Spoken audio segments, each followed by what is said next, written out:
for all the people that are live watching at home, just the intro will take a couple seconds. Just relax. Just it's fine. We're a minute early because we're Canadian, and we like to be early. Early's on time. You looking for the intro? You making a new one? What's going on over there, buddy?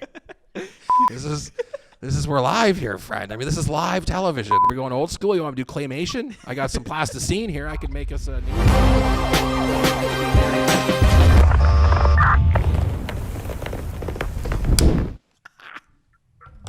Welcome to Silly Side TV, everybody. I'm Brent.sills. Thanks for joining us. This is our Monday morning meeting. It is bright and early at 8 in the p.m. Running a little late today on the morning meeting, but that's okay. It makes us feel less guilty about our drinking problem.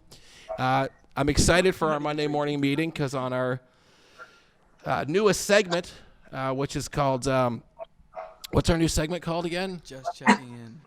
Just checking in? No, it's not. It's the business of comedy. Oh, yeah. I thought that was the name of it. Just checking in? No, that was the last idea I had that we didn't do. That was... Okay. Yeah, that was just checking in. Now, but we have an actual real concept for a show now, and it's called The Business of Comedy. And I have a special guest here with us today. I'm super excited because it was just our 1-year friendiversary. Thank you, Facebook, for letting me know that, right? Which basically means that I've known this man for exactly as long as I've been in comedy to the minute. Wow. Which is... pretty neat. So I want to welcome everybody to the screen here. It's Larry Venturino from sunny Florida. How you doing, Larry? Good. What's up, guys? How are you? Thanks for having me. We are on fire.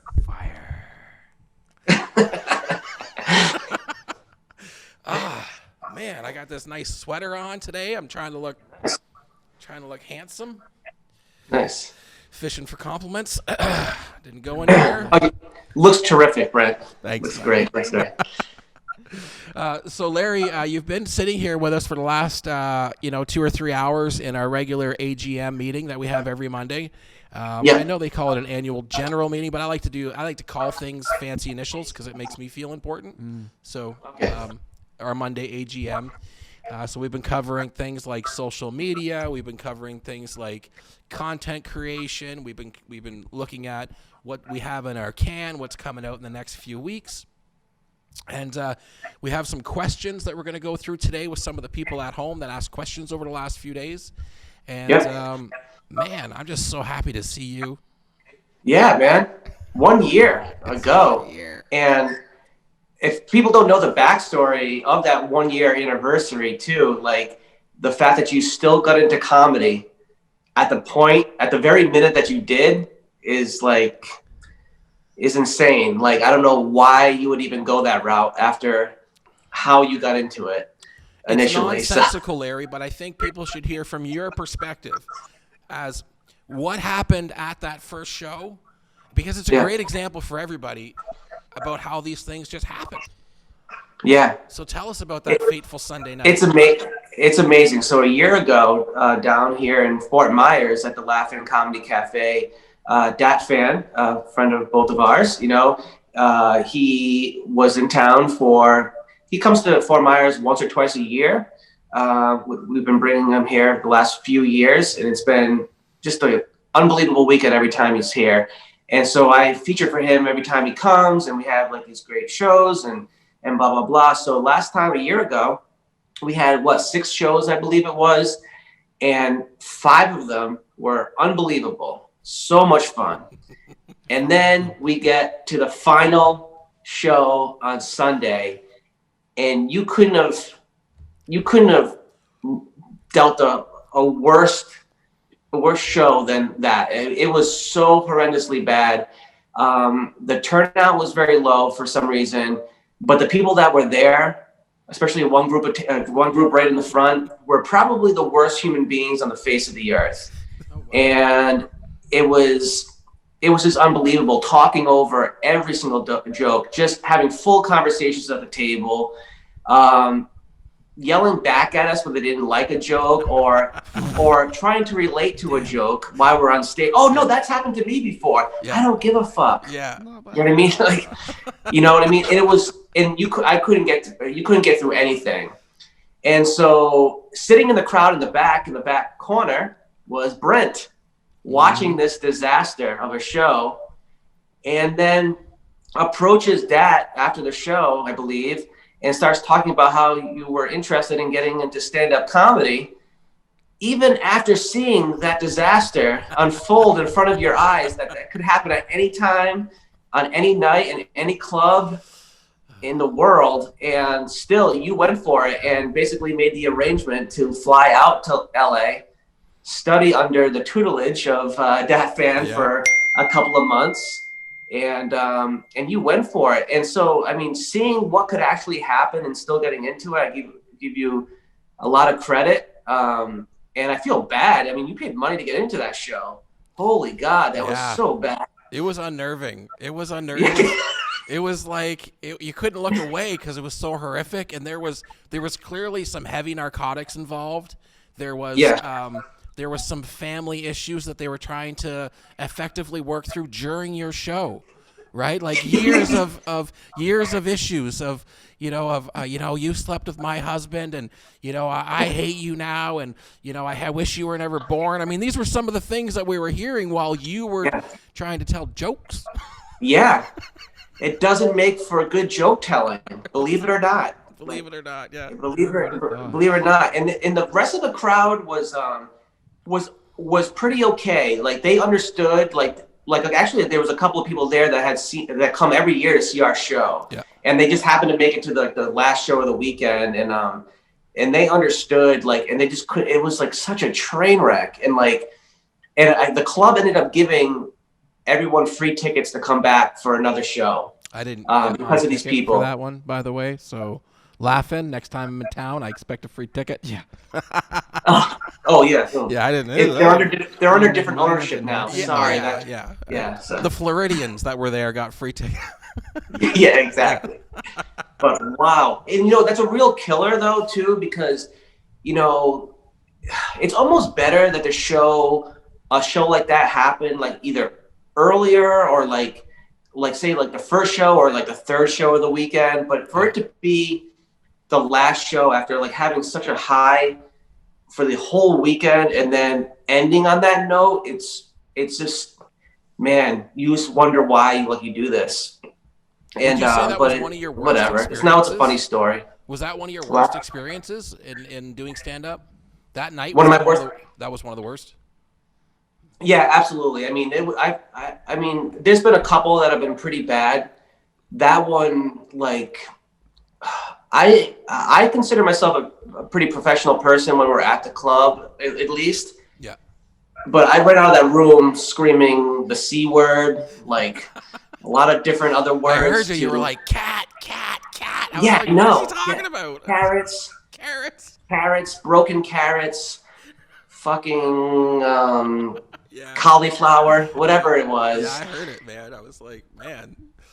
It was just so horrible that someone doesn't know. Yeah. That like they're ruining everything for other people. You know what I mean? Like it's wow. Like so that to end the weekend on that was kind of like it wasn't fun. But that happens. To that extent, hardly happens. Say love it. Like it doesn't. Yeah. I didn't press love it. I do love it, whatever it was, but I didn't press it said like if you want more time for free, say love it. Oh fuck. And you didn't love it. You got angry with it. I know I did. It's fine. If we get cut off, we'll just sign back in. We're on a budget, man. We're a startup comedy club, and we don't have a full Zoom membership yet. I mean, now everybody knows at home. I mean, that's if we could get a Zoom sponsor out there, anybody who wants to kick in, I think it's $20 a month. You just let us know, and it'll entitle you to absolutely nothing but paying for our fucking Zoom show. That's what it'll entitle you to. And if you happen to be funny, we'll let you on once in a while. But we'll give no you the guarantee. Bennett treatment though. You can't show your face or talk during the podcast. Yeah, we'll let you sit in the corner if you supply us with a proper Zoom. I would say that seeing it so bad was probably a good thing for me. Like, and it's so funny because as you tell that story, like you could just envision me the night before sitting in a shitty little hotel room in Florida. They have nice ones there too, but I was alone, so I was staying in a shitty one. And I have white guilt. I don't know what it's about. I'm trying to figure it out. But So I'm staying in this shitty hotel, and I'm like writing a note to myself, like, you know, I'm going to find a comedy mentor. I'm gonna do comedy. I'm gonna do this. Like, I'm writing this all out on or before that Sunday. Like, all these things are gonna happen, right? You know, or I'm gonna like, I don't know what, I'm gonna join a country club and get even fatter and be miserable, and I don't even know. I don't even know what was going to happen if I didn't do this, right? Yeah. And then you go see that show, and that's the flip side of it. It's like I went there with this huge intention. I was like, if only there was a sign, and at the end, that fan holds up a sign that says, advanced comedy techniques for the next 2 evenings with that fan. And I'm like, it's not the sign I was looking for. I don't know basic comedy, but fine, I'll try, right? And that's the thing. He was teaching the classes the next 2 nights, and you joined the classes, and then you flew out to LA and continued with him, which is a huge step, whatever. But yeah, like at least it's kind of a benefit to see how bad it can get. Yeah. And then because you've soon after saw how good it can get too, and so that's why you do it. You know, you have bad nights, you have good nights, you have okay nights, whatever. So. Do you want to hear about my worst night so far? Yeah, definitely. So I wish it was a better story, but I'm new. So like I've only been doing this a year. So but it's so far this year. So we were at a little club in Los Angeles. I don't remember which one. There were so many of them. We were at this place. I'll think about it probably by the end of the story. And somebody got up and they started talking about like fuck the police and like, you know, like just really like I don't even know how to, like, I can't even imitate how, you know, aggressive they were towards like, you know, law enforcement and military. And they were just like, you know, they should all, you know, get shot and killed and burned, and they're not fair. Like he was just going off on this tangent. Yeah. And then I got up next, and it was a hard thing to follow, right? So I got up next, right? Like, this is day 12 in my comedy career, and I go, "Hi, I'm Brent.sills from Canada. I'm in law enforcement." Right? And then I go, you know Canada, where handsome world leaders come from, and I start doing my fucking spiel, right? But I never corrected myself. I never told them I wasn't in law enforcement. So they really thought I just was in law enforcement, and the room was so, like, uncomfortable. Because, like, they were looking at this guy who was, like, the cop killer. They're looking at me who, I mean, I look like a police officer, you know, and then, like, and I say I'm one, right? And then, like, it was so awkward. And, like, it was rough. I think it was I had a 15-minute set, and it was, like, it was eerily quiet the whole time. And I was just, wow. It was rough. But, you know, why? Like, dude, like, what was the point of that guy's set? Like, you know what I mean? Like, it's like, are people out there to make people laugh? Yeah. Or are they trying to just advance some opinion or agenda that they have? And it's just like, what's disheartening right now in the world of comedy is how many, and I'm sure it's been going on for a long time too, like, that people get bitter and disillusioned or whatever, but there's so many angry, bitter people that use this platform, which is supposed to be to make people laugh, and they shit on people all the time. And it's like, I mean, personally, I look for that stuff too. Like if I'm on a social media site, or like I get added by somebody or another comic, I scroll through their Instagram, stuff like that. If there's a bunch of bullshit telling me how great that person is and bashing all these other people, like I just don't follow that. I don't let them follow me, like, whatever, because it's like I'm in this to make people laugh and have a good time. I don't know what people's problem is, man. Like, why do you think you're gonna get ahead in comedy being such an asshole? Like, not even a funny asshole, like just a bad person. I think that in some places, like when Dat explained to me, like, if you came to LA or New York, you're going to get to do stand-up every day, sometimes more than once if you want to. Right? Yeah. There's that much. But also what that means is the people that live there are really spoiled, and they don't understand. So they don't appreciate that 5-minute spot as much as you or I might, because we might not get another one for another week.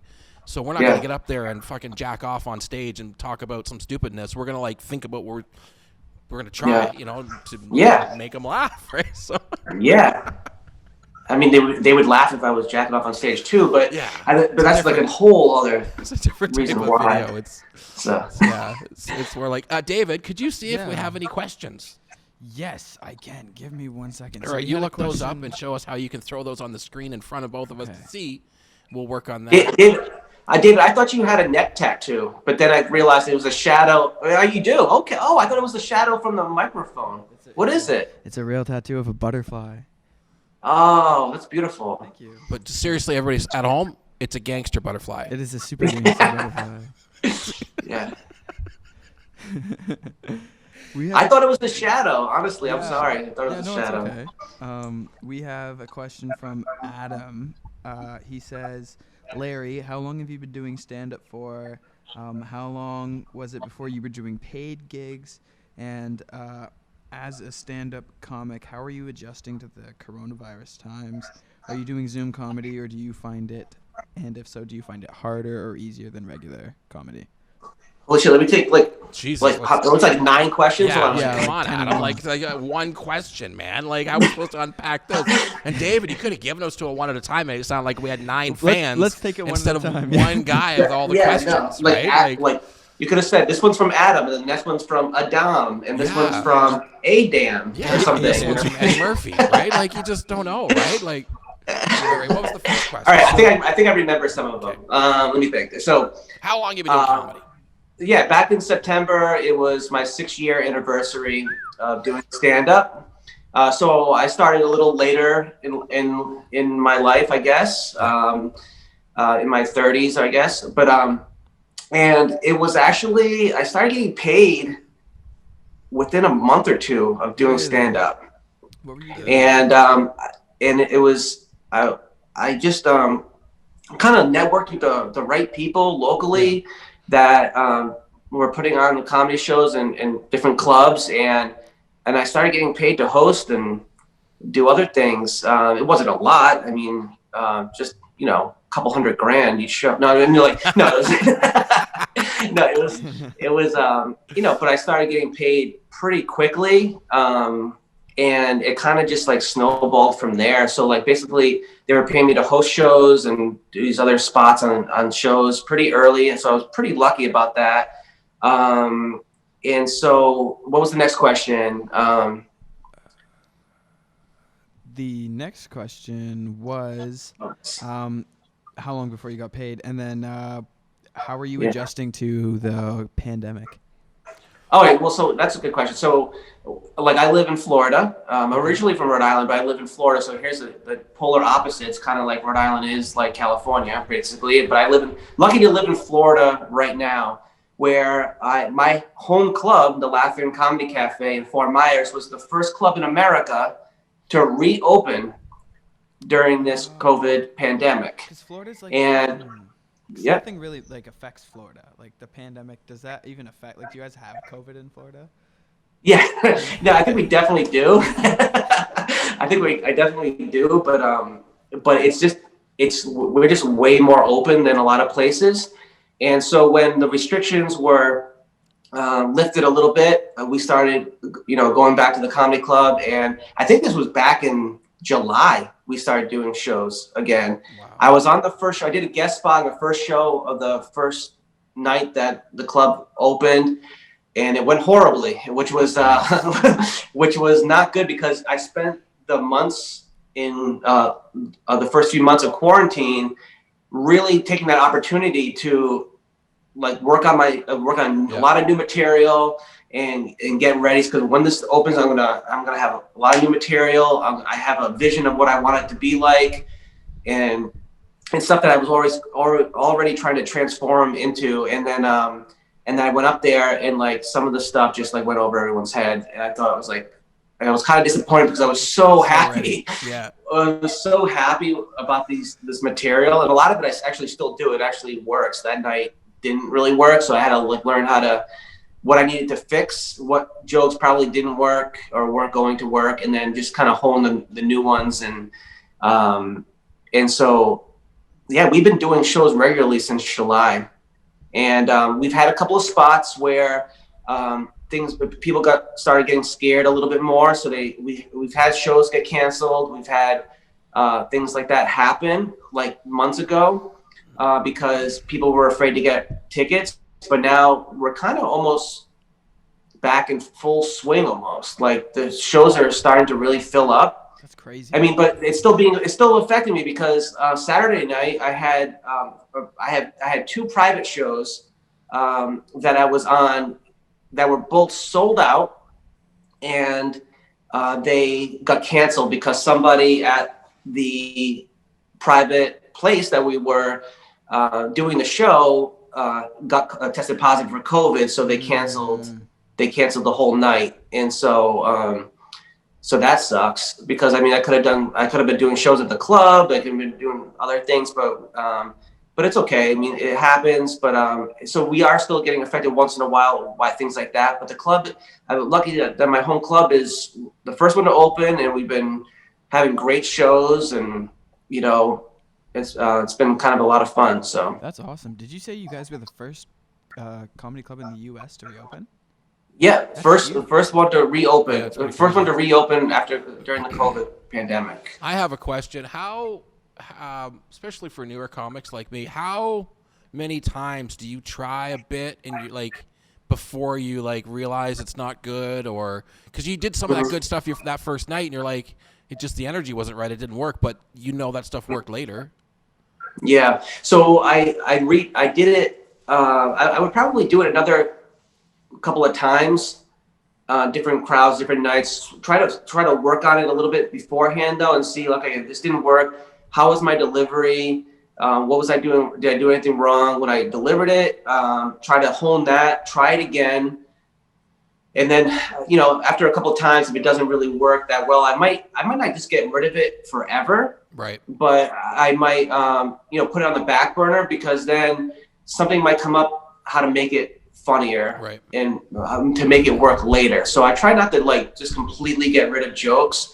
There's some stuff that I've brought back that didn't work at first, and I reworked it, and now it's like in my set. So do you feel like it's safer to test that stuff when you're because you said you were hosting right away, and that's something I want to do. I want to learn, you know, host. I've only hosted a couple times, but I want to host more shows because I feel like that's kind of almost like a freer chance to, you know, maybe just, you know, go into flow state a little bit, talk a little bit, or just, you know, kind of practice some of my shittier jokes because I'm not the one that matters right now. We're just going to the next guy anyways.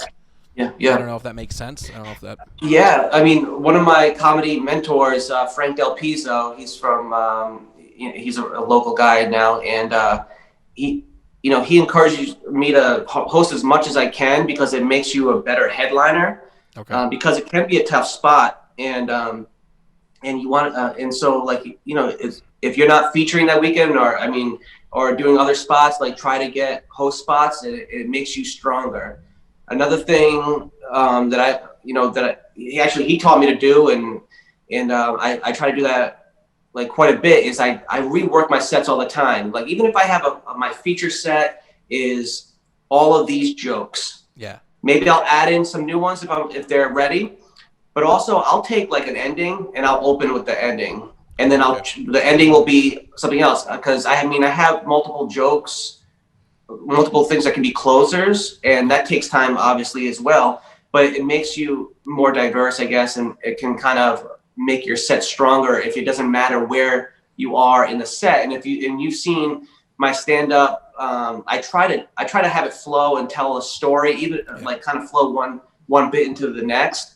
And so I try to rework it to make it even stronger by doing that. Okay. If that makes sense. Well, we got a few more questions here, which is exciting. This one's from Brad Martin. He wants to know, what was your favorite comedy album growing up? Comedy. That's actually a weird question too. It's not a good question, but it's kind of weird for me because the only comedy album that we had in my house was Bill Cosby. Why Is There Air? Like the LP. Why? What's going on? Is something wrong with Bill Cosby? I haven't heard. I think maybe I don't know. It's funny. Anyway, sweaters. So but that was the only that's the only comedy album that we had in the house. Yeah. I still have it somewhere. I mean, so what does he have, the ball or something? Like, yeah, he has like a basketball. Yeah, I think I and he's remember in like the his cover. temple. I think he's in his temple sweatshirt or something like that. Okay. Yeah. And so I would listen to that that vinyl, and I remember it, laughing and thinking it was funny and stuff like that. But that's weird because he's not like as big of an influence in my comedy, and I'm thinking about that too, like somewhere along the line, and I can't even remember where or when, but probably Stephen Wright, I Have a Pony, because somewhere along the line, I got super into Stephen Wright, and he's been a huge influence in my whole, like, even before I did stand up. I mean, I always thought this guy, the guy's a genius, and that's kind of had a huge influence on me because for the longest I can remember is I've been listening to Stephen Wright, and I remember, I think instead of like really listening to comedy albums, I would watch Ha, which was the Ha Network, which was Comedy Central before. It was called Comedy Central. And my parents would always like laugh because they're like, "Oh, you're watching stand up again." I would always just constantly just watch stand up because that's what that network was at one point, was just constantly all day long stand up comedy. So maybe along the line they somehow I saw those Stephen Wright jokes or something like that. But looking back, it would probably, I Have a Pony would probably be my favorite one from back then. Why did it take you so long from being early, like enjoying those albums and finding, that you really like comedy, and then you didn't do it for so long? Yeah, I never even thought it was in the cards. Or something. I just mean like not that that's like a bad thing, but I mean, I waited until I was 45 because I was scared and terrified, and I had to wait until I was like almost where I'd like figure maybe I would just like just drift off into the ocean or something and just not be here anymore, or do comedy, right? So maybe I just for Brent to just float away to a different continent. Just float away. So I don't know. I never thought it was in the cards at all. Like I never even gave it really a thought for many, many years. Like I've been a huge fan of stand-up comedy. We go to shows all the time, see as many people as I can. But then I think it was like, towards my mid 30s, my friend and I started writing jokes, and we would send them back and forth to each other. And we would both say, one of us is going to try this one of these days. So like, you first. No, I'll try it. Blah, blah, blah, blah. And so like, then I'm like, okay, I think I have like 5 minutes. So I'm going to try this open mic. And it was at a comedy club, and I tried it. Now, prior to that, I was very, very involved with like the punk rock and hardcore music scene.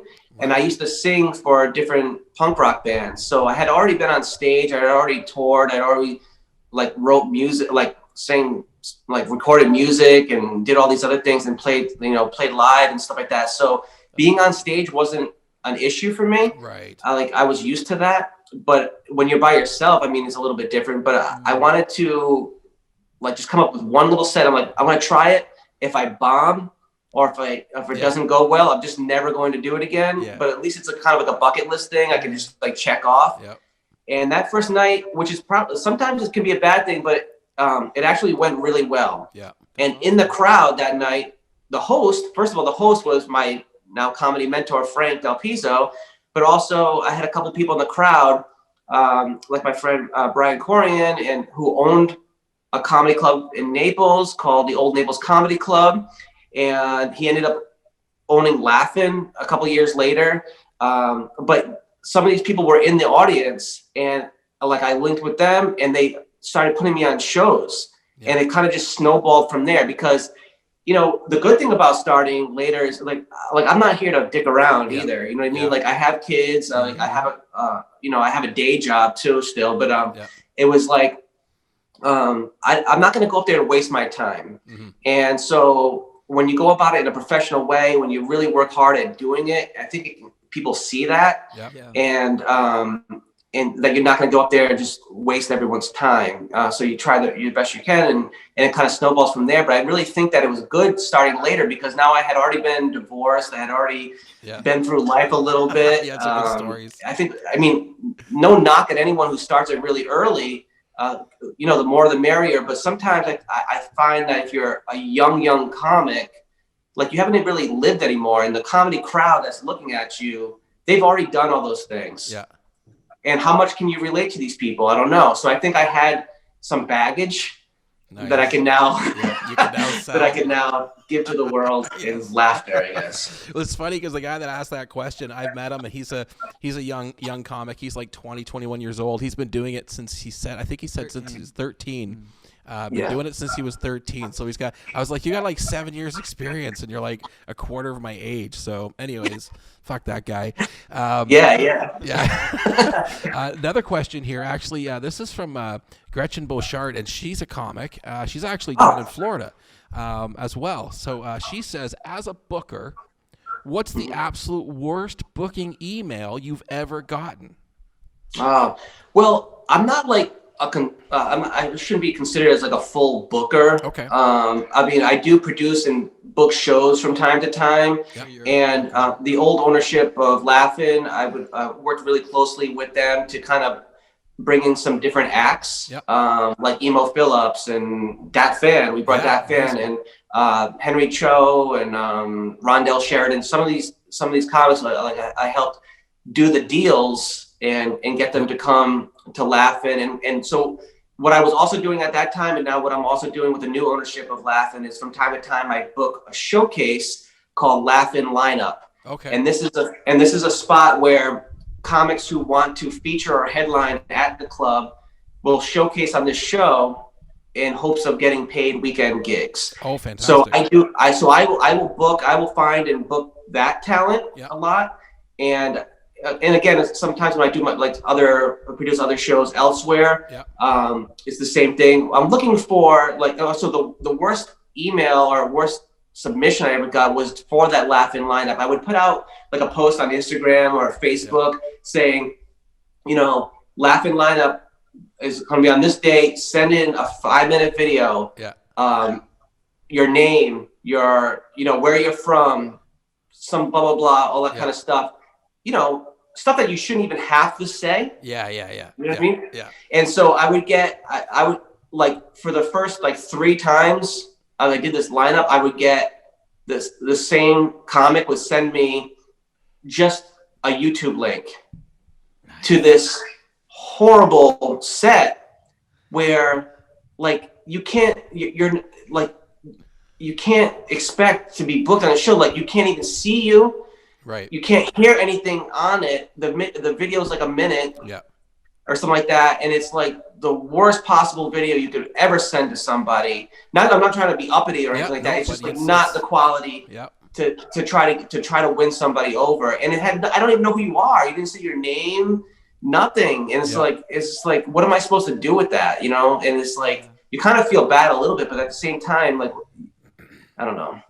A certain level of just that, like that maturity or professionalism, which we would take for granted, like, because I starting comedy older, it's just like, well, I'm used to like, if as a businessman, if I need to communicate with somebody, there's just certain things you need to do, and we would just do them. But like, as comics at home, that are starting to learn or getting into comedy, maybe in the first couple of years, whatever level you're at.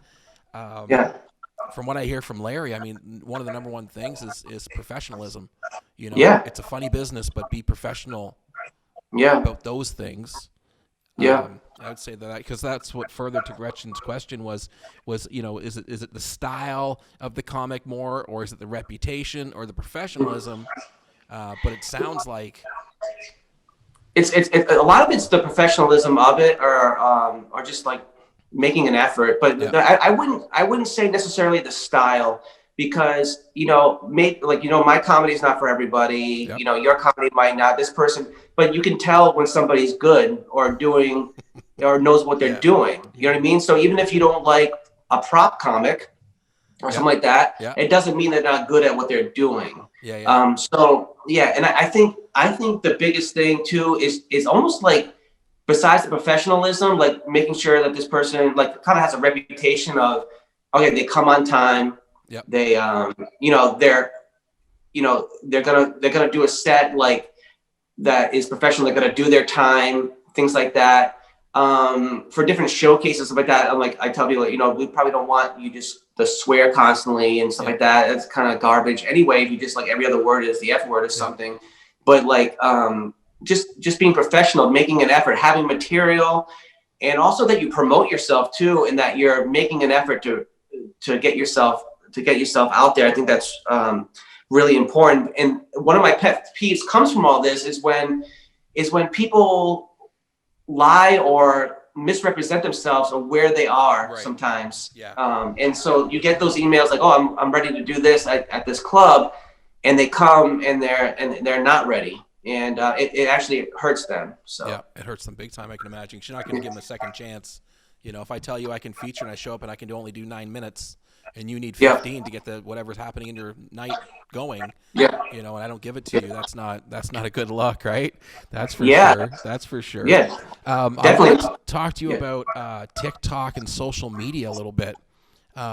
Because it seems like through COVID's happenings that things have changed dramatically where, you know, people are doing their comedy through Zoom shows, through podcasts, through skits, through all these different things, all to do with, you know, being online, building a following online.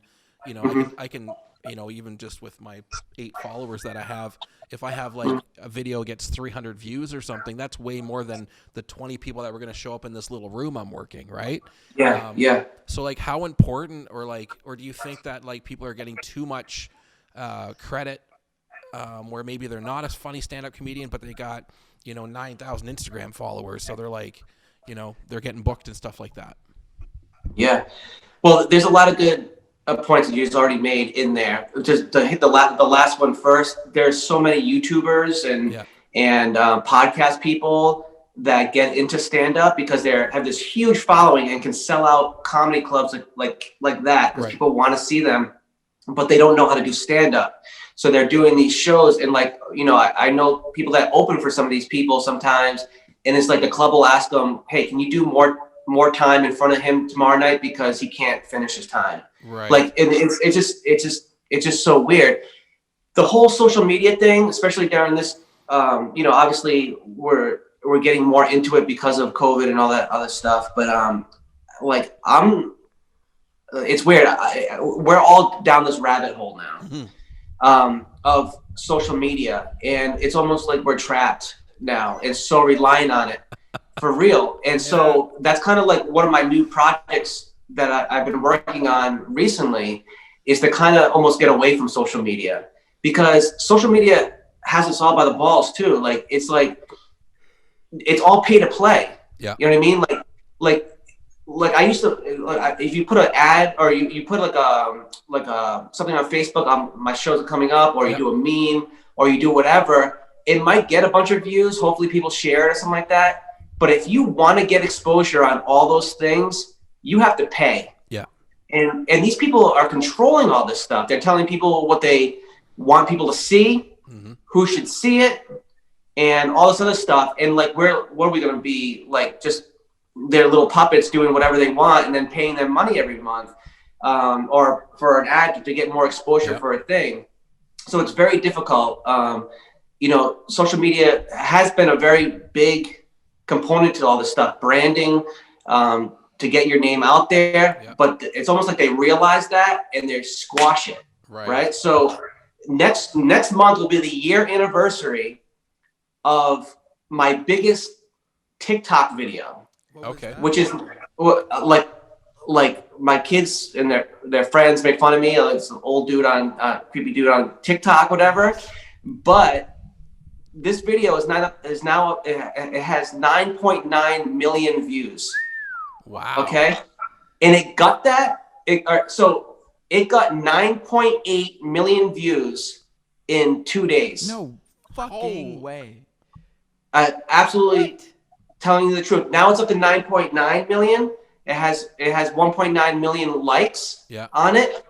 But since that day, or since that video came out, all of my videos following that have been squashed by TikTok.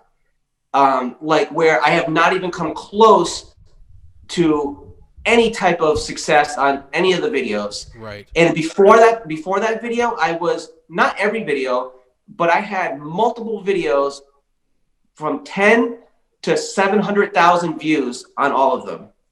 And I can't even get 1,000 views. I can't even get, a lot of times I can't even get 500 views. And I have, now my followers are going down too because of whatever, because people just change their accounts on TikTok all the time. Yeah. But I had over 76,000 followers recently. I think I'm a little over 75,000 right now. And those people don't even see my videos. Right. Yeah. I just posted, you post a video and it gets 100 views. I have 75,000 followers. You know what I mean? So it's like the algorithms, the control of who they want to be seen is just so monumental. So I'm going old school again. Yeah. I just printed out like a magazine. We call it a fanzine. Yeah. But it's like a stand-up comedy. I think it's the first one ever. I want to put that out there right now. Yeah. Yeah. Yeah. Because now it's actually right here. Here it is. But it's going to be passed out to people in person. Okay. Where now you have a connection with people, and I can spend money on printing this and giving it to people, and just the same amount of people who are seeing my videos or my posts on Facebook or Instagram. And it's grassroots. It's like, here's this thing that's going to go on your table, right? It's going to sit on your table. It's going to be there, and you're probably not going to throw it out right away. You're going to flip through it a couple times, read a couple funny stories, and it's going to get some legs to it. Whereas a Facebook post, you've got 0.06 seconds and it's gone. Yeah. And that's it. It's over, right? So that's pretty cool. When you were sending me the pictures of the magazine, the fanzine that you're working on, it reminded me of when I was a kid and my mom worked at the university, and I would be hanging around the university at nighttime waiting for her to get off work or whatever. And my one friend his mom worked at the newspaper, like the university newspaper place. Yeah. And so that reminded me of that because it was like old school. Like they were cutting out the things. They got these tables with the, this, that. They were laying them out. And it was just like, I would imagine not too many people, especially, younger than us, would have ever even heard of or seen anything like that. Yeah. Yeah. And so I'm trying to bring that back. I don't know if it's going to work. I think I kind of have a faith that like people will find something out of that. Like they're like, wow, you know what? Okay. Like, let me just put my phone up for 2 seconds and go and flip through these pages. There's no mention of any social media in the fanzine, things like that. Granted, I posted pictures on it on social media today, but it's all going because I'm a hypocrite. Every time I get out, they pull me back in. Exactly. See what I mean? But none of that's in there. It's like the stories and everything. It's only going to be in here. You can't see it anywhere else. And for what it's worth, it's just something, a little conversational piece. It promotes myself. It promotes other comics. And it's cost me money to do it. And it's like I could have dumped money into an Instagram post or something like that, and it gets out to people that are like, who are these people? They're not even real people, but it showed you had to it was exposed to something that's probably not even real. It's all waste, Because you could have 75,000 fans of something, but are those people that are coming to comedy shows? Are those people that are buying merch? Are those people that, who knows, right? Like, that's the thing. I have a question. Oh, so you had a TikTok video with 9.9 million views, right? Still does. Still has it. Still has it. How much money did you make off that? Did you make money off of that? I think $4 so far. It didn't make anything off the video. I didn't make anything off the video. I made money off I got to the point where I kind of got blindsided by this video blowing up like that because I didn't really know about going live on TikTok and these other things where when you go live on TikTok, you get paid sometimes and people will send you gifts. And I started doing that and I didn't really know what was happening. Like I would go on live and all these people would come and want to talk to me for whatever God knows what reason and so people would start giving me gifts, but then it gets squashed. And then, that was it. I mean, now they're on to other people, you know what I mean? You probably weren't milking it either because you didn't know, to jump on those lives right away while there's an action and what's going on. And I didn't even know you could go live on that either. I've seen people go live, but I didn't know that weekend. You have to have you have to have 1,000 followers to go live on TikTok. Oh, okay. I have 3, Yeah, so I'm and in then there. and then it'll add the button, and you can go on there and stuff like that. Okay. But it's such a like it's funny because it's like I think at the LA show, at the Ice House show, like I had Mary, who was the host, bring me up as like this guy has 12 million views on TikTok, which is an app filled with 14-year-old kids dancing to bad songs in their bedroom, and it's like. You know what I mean? Like, and it's kind of true. I mean, but the thing is, if you look into it, there are a lot of bigger comedians and athletes and everything else were jumping on this, especially during COVID. And like all these people, like Rob Gronkowski and Kevin Hart and all these other people were making TikToks, and of course they blew up immediately, obviously. Yeah. And so like that was all happening. But you say like, are these the people that are coming out to your shows? And it was funny because when I was trying to justify myself, I'm like, guys, in 10 years, these people are going to come to my show. They're going to be old enough to get in. So that's one of our friends from Los Angeles, super funny comic.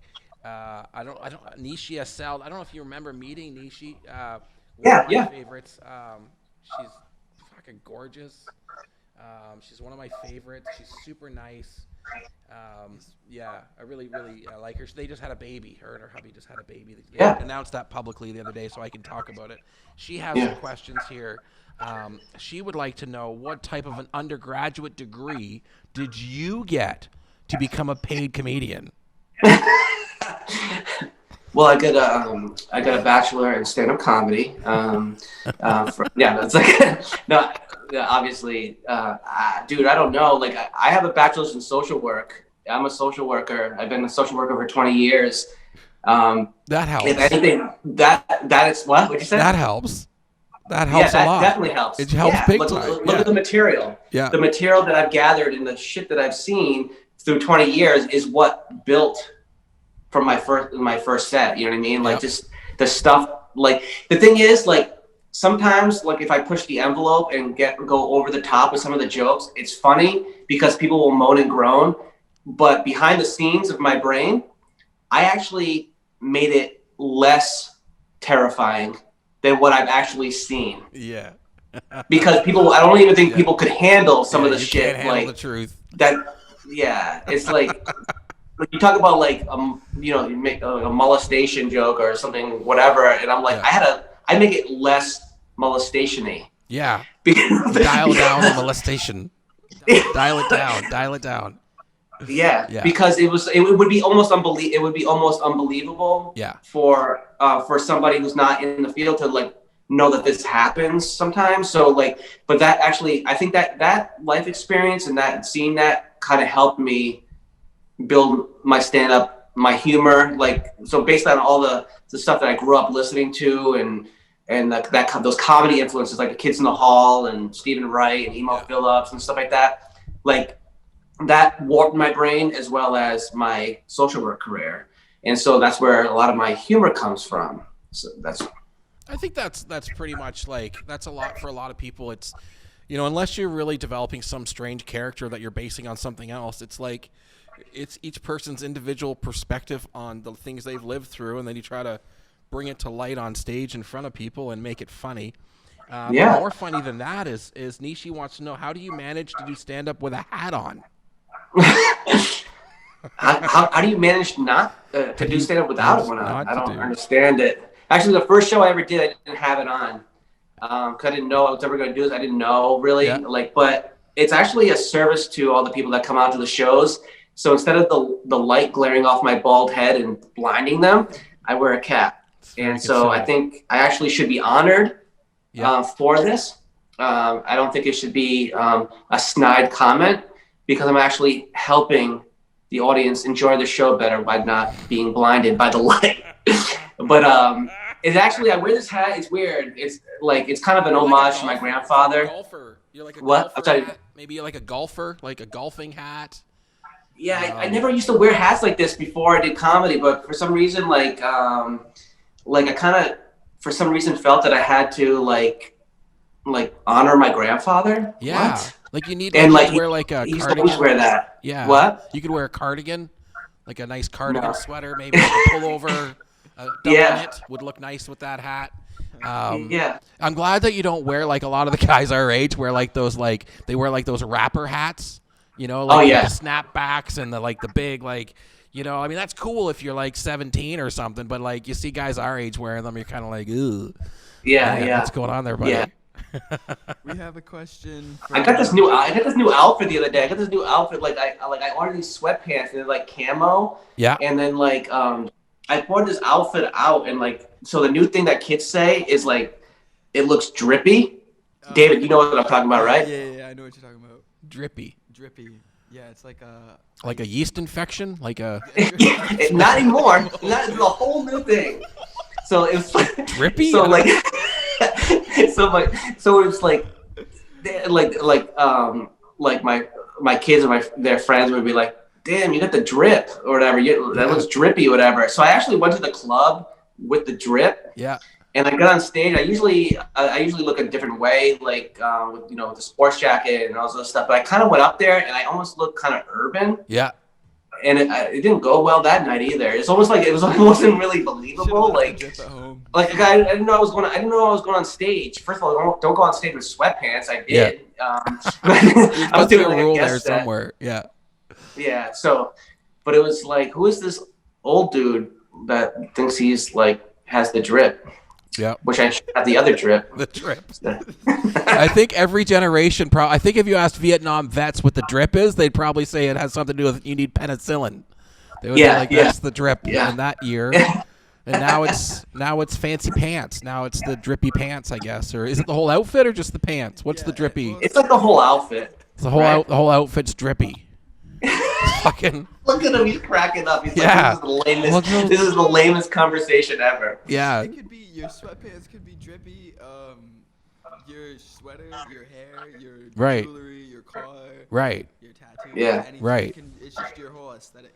My whole aesthetic is drippy dripping. or it's dry. Dry. What? So oh yeah. Dry is good. Drip or dry. So dry is good. Bad. Yeah.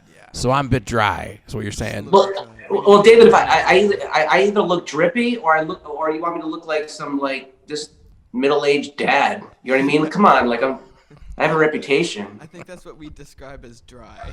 Dry, yeah. So my white socks and my Keds, something, and no, there's nothing wrong with being dry, man. In my defense, I didn't mean to look drippy. I just did. Yeah, that's the real deal. I want to be drippy. I didn't mean to look drippy. I just did. We're gonna get him a shirt made. We're gonna get him a shirt. We'll get him right there. I don't mean to look drippy. I just did. Awesome. I love it. That's awesome.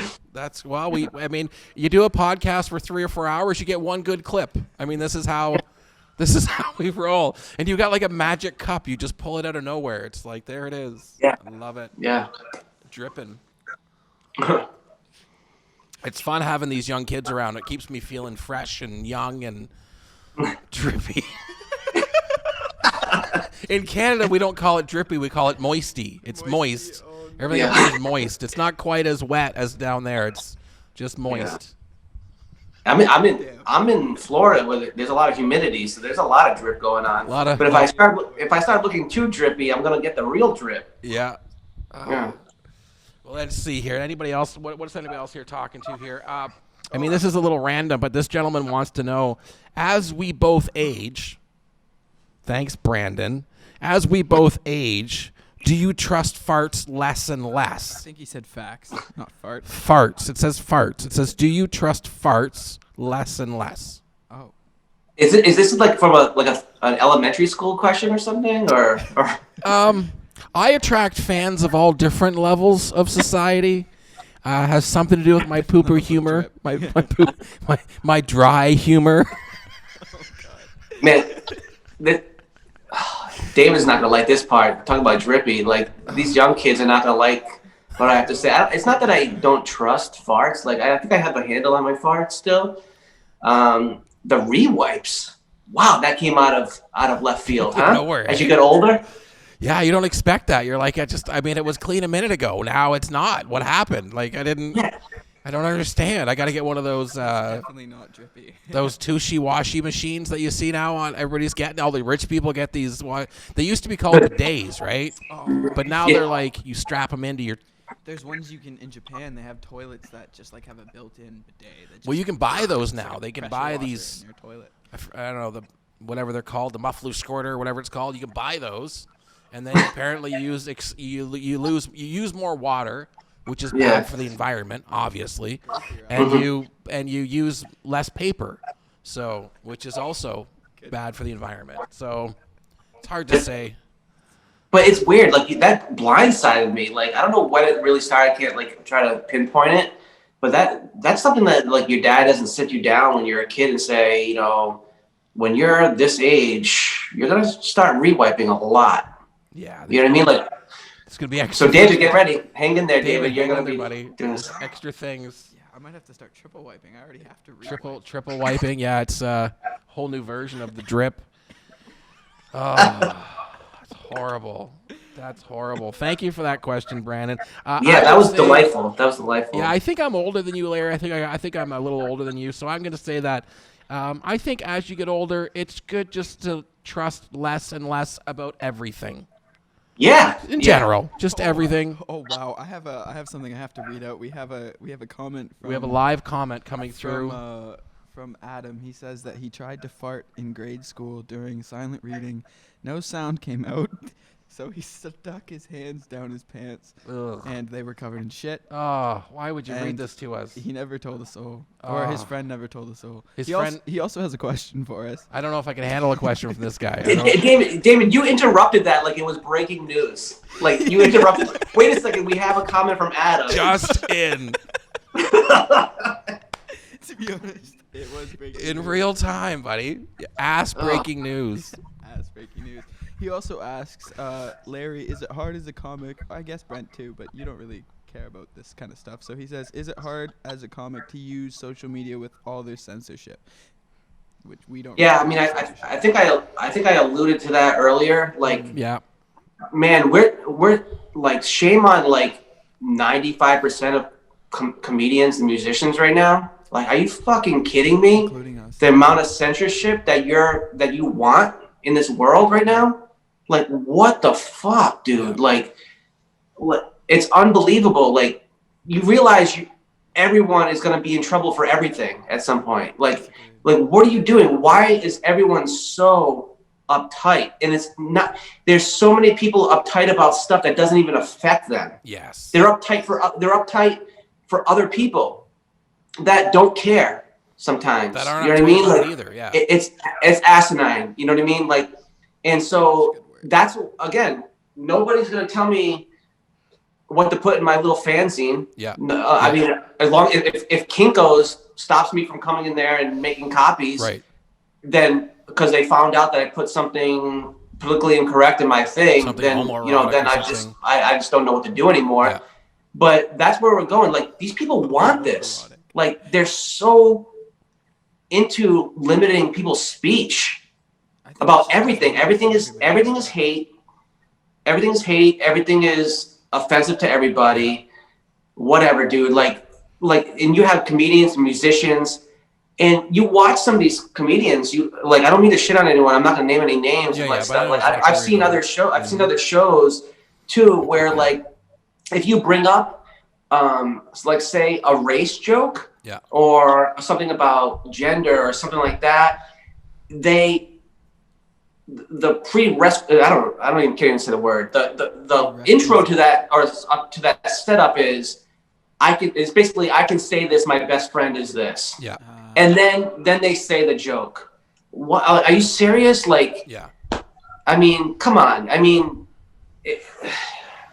so you have this social media now. You have all these places that are even clamping down even more, like on that. So is that the world that we want to live in? I'm now ready to go back to the old school. It makes everybody like afraid. Like there's this fear-based thing that I didn't get before I went to like do comedy that I didn't understand. Like when I was in LA and stuff, like people would literally pull you inside and go, "Oh, Brent, you don't know, but you don't say those things. You can't say that word." Yeah. But it's like, but I didn't use that word in a derogatory it doesn't matter.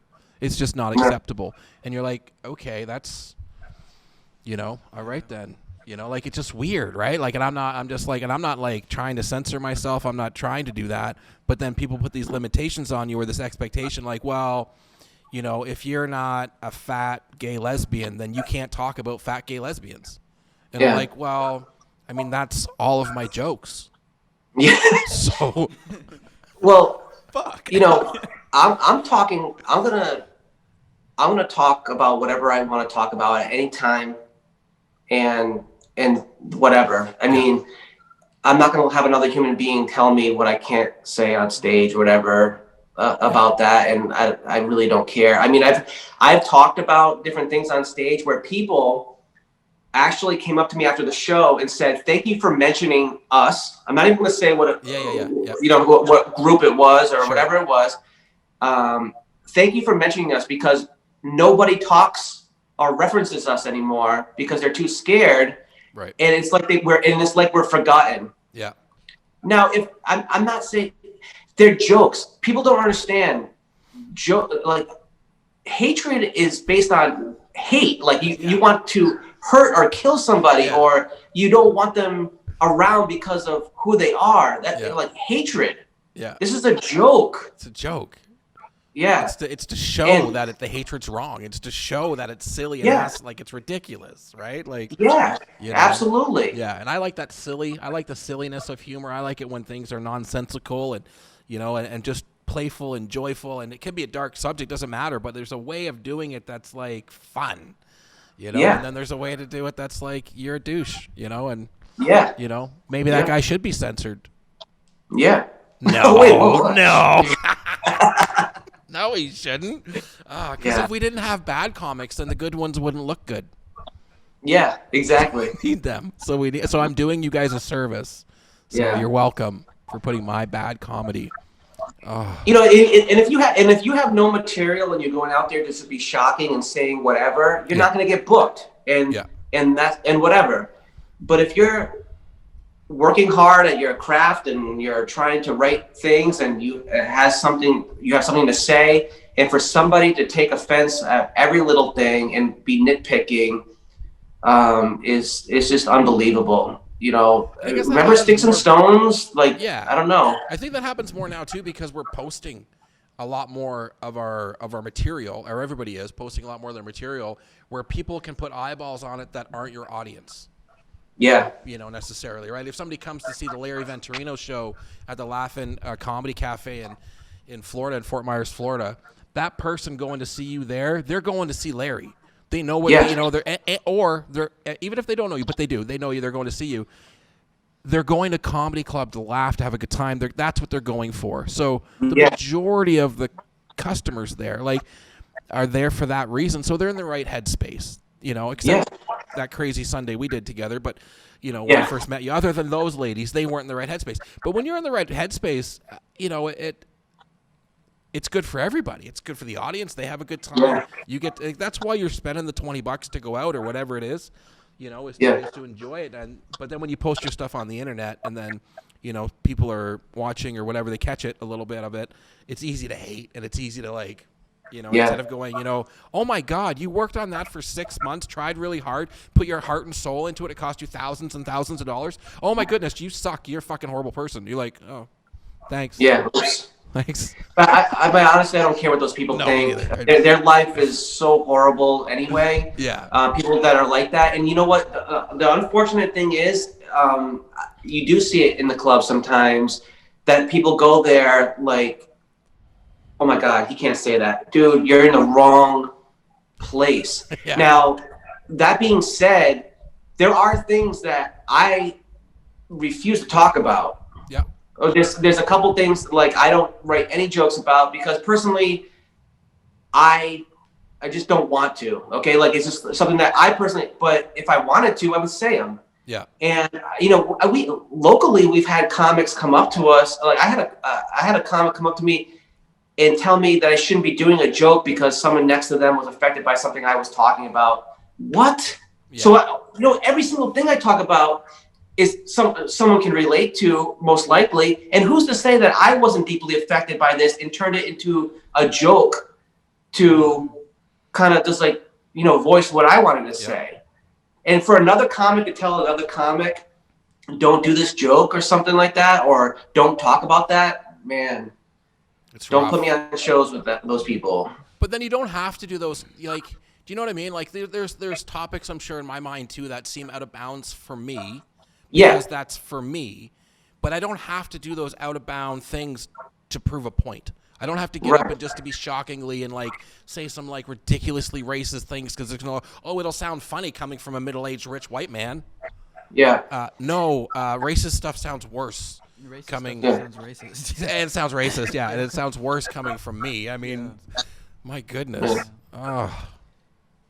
Well, that is exciting stuff. I wrote myself to make a whole bunch of new race jokes. I made a note, race jokes, and I had like Lightning McQueen and Buzz in my head, and I was thinking about like Daytona 500, and I was just thinking of all these different races that I could make fun of at my next comedy show. I want to write a whole thing about races, but make it race cars, not race. That's awesome. Yeah, that's awesome. Yeah, and you want to hear something? Like, I don't know if this will be interesting to anyone besides me. I talked about like punk rock before and stuff like that. David, you probably don't even know what that is. I don't know. How old are you? I don't know. Yeah, no, I'm 19. David was homeschooled. He doesn't know what most things are. Oh, okay. I'm sorry. It really depends on the topic. Yeah. What do you say? It really depends on the topic. Like if it's related to books or something that I'm just busting. kid would know, then Yeah, he only read books up until 6 months ago. He finally saw his first movie, and it was Step Brothers. Oh, wow. Step Brothers was his first movie. Yeah.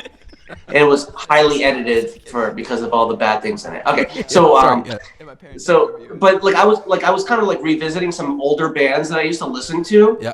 And I was reading the lyrics and stuff like that because we used to like read lyrics because there was stuff in songs that you wanted to listen to. I don't know. Ever hear that? But anyway, so in the words, it's funny because the words that were in these songs are being sung by people who nowadays are trying to silence people from saying anything. And they wrote songs with these words in them before. And it's like, dude, okay, now you're over it. Now we're trying to silence other people. And it's just a world that I don't need to be in. So bye. No, just kidding. Bye. But then that what's it? WAP? Wet angry pussy or something? What is it? Wet ass pussy. Wet ass pussy is okay. Yeah. Like that's okay. Like you can have these songs that are like so like just raunchy and like like just really, and you make TikTok videos about them, and it's like this is. Yeah. But you can't say these things if you're a comic. Don't say this. But then you can put out this trash that's just like. Just vile. It's just like I think there is a real double standard for sure. It's a double standard. Yeah, it's a ridiculous double standard. David, I did that dance on one of my TikToks and I almost threw out my back. Oh, wow. Did they get a lot of views at least? Yeah, it hurt bad. That's a hard dance. I can imagine. Well, that's great, Larry. Where can people find your stuff? Where can they have a look at all the funny things you do? What's your TikTok handle? I don't know, dude. I'm just kidding. Okay. I don't know either. Do you remember John Cusack? Do you remember John Cusack in that movie he did where it was like pirate radio? Yeah. This like my life right now reminds me of that.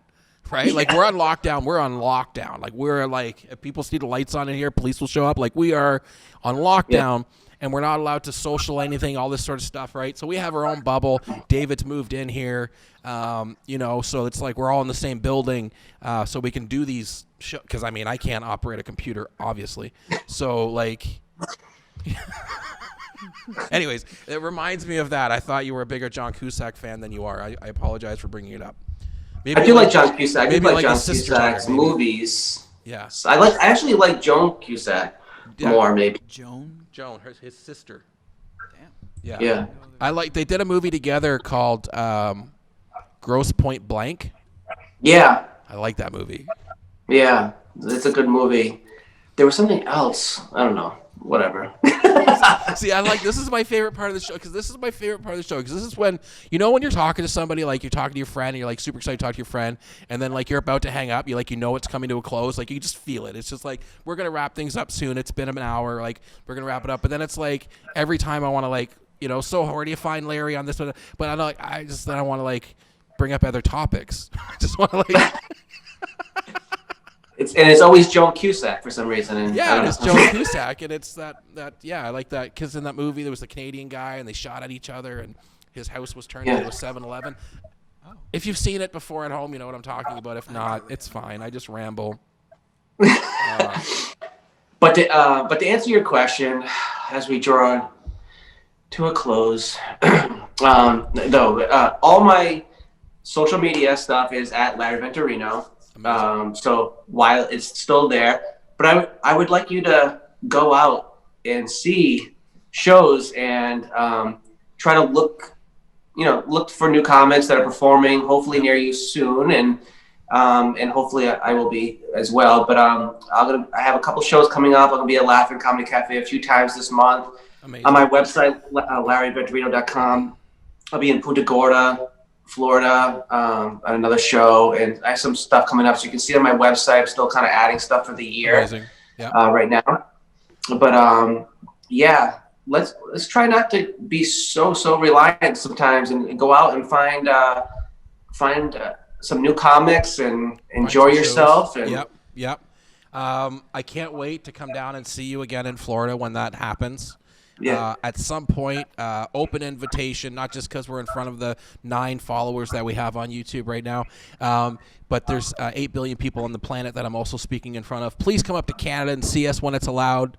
We've got a sweet setup up here. Would love to have you doing some comedy and, having some fun stuff. Bring the boys. Show them what Canadian hockey's all about. Larry's got a couple kids. They play the hockey. We'll show them what it's like. We got ice ponds up here. Absolutely love to come up there, and that'd be amazing. Hockey in Florida, boys. That they got it down there. They got it inside. They put it indoors. That's how they do it down there. Here we got ponds. I got a hockey pond just like right behind us here, man. If I knew how to skate, I'd be set. But I know there's right now the RCMP, the police department for Canada is guarding it right now to make sure nobody's skating, because that is the number one cause of COVID is skating. So now getting outside, getting fresh air, and being healthy is not good. Is Bennett still sitting in the green room? Is he still? I'll check. Is he still there? I forgot about Bennett for a while. I didn't realize when he was still. That's all right. Well, Larry, thank you for coming on Silly Side TV with me. It's absolute pleasure. Thank you so much for doing that. Can't wait to see you when we can see you. Until then, go check out Larry's stuff. I'll share a bunch of it on our Facebook and Instagram because he's wicked funny. I didn't get a chance to talk about my favorite Larry Venturino joke, so maybe I'll find a clip of it and post it. If you don't know, it's the one about your hat where I'm not going to give it away, but I fucking love that joke. That's hilarious, buddy. All right, Larry, thanks for coming on, man. Say hi to everybody. Florida. Hey guys, seriously, thank you so much for having me on. I really appreciate it and stuff. I had a lot of fun, and keep it up. This was great. Hope to see you guys soon. Larry Venturino in the house. I'm hopeless in the crossfire. There's nowhere to go.